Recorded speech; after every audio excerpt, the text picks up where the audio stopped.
বন্ধুত্বপূর্ণ সম্পর্ক গড়তে পোল্যান্ড ও ইউক্রেন সফর শুরু করেছেন ভারতের প্রধানমন্ত্রী নরেন্দ্র মোদী। এরই মধ্যে পোল্যান্ড পৌঁছেছেন তিনি।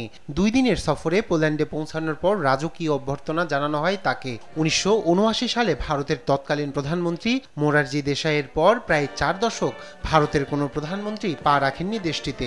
এই সফরে ইউক্রেন রাশিয়া যুদ্ধের শান্তিপূর্ণ সমাধানের জন্য পথ বের করার চেষ্টা করবেন বলে প্রতিশ্রুতি দিয়েছেন নরেন্দ্র মোদী। স্থানীয় সময় পোল্যান্ডের রাজধানী ওয়ারশোয়ে অবস্থিত ভারতীয়দের সঙ্গে দেখা করেন মোদী।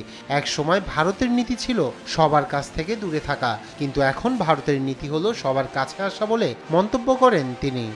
भारत की नीति थी कि सारे देशों से समान दूरी बनाए रखो।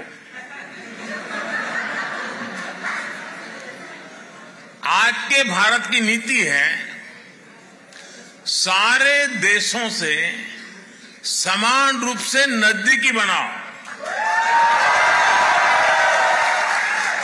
आज का भारत सबसे जुड़ना चाहता है। आज का भारत सबके विकास की बात करता है।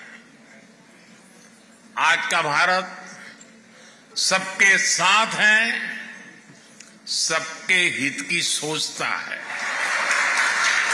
हमें गर्व है कि आज दुनिया भारत को विश्व बंधु के रूप में सम्मान दे रही है।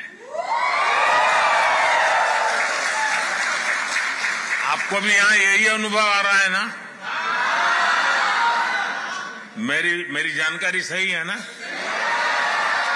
এদিকে পোল্যান্ডে বৈঠক শেষে ইউক্রেনের উদ্দেশ্যে রওনা দেবেন মোদী। প্রায় 20 ঘন্টার ট্রেন সফর শেষে পৌঁছাবেন রাজধানী কিয়েভে। এরপর 7 ঘন্টার জন্য সেখানে অবস্থান করবেন তিনি। ইউক্রেনের প্রেসিডেন্টের অফিস সামাজিক মাধ্যমে দেওয়া বিবৃতিতে জানিয়েছে, ভারতীয় কোনো প্রধানমন্ত্রীর এটাই প্রথম ইউক্রেন সফর। মোদী পোল্যান্ড যাত্রার আগে বুধবার এক বিবৃতিতে বলেন, একজন বন্ধু ও অংশীদার হিসেবে আমরা এই অঞ্চলের শান্তি ও স্থিতিশীলতার দ্রুত প্রত্যাবর্তনের আশা করি। এই সফরে প্রেসিডেন্ট ভলোদিমির জেলেনস্কির সঙ্গে বৈঠক করবেন এবং চলমান ইউক্রেন সংঘাতের শান্তিপূর্ণ সমাধানের বিষয়ে মত বিনিময় করবেন নরেন্দ্র মোদী।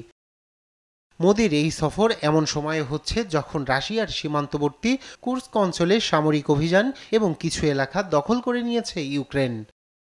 রায়হান কবির শুভ্র, নিউজ ডেস্ক, দেশ টিভি।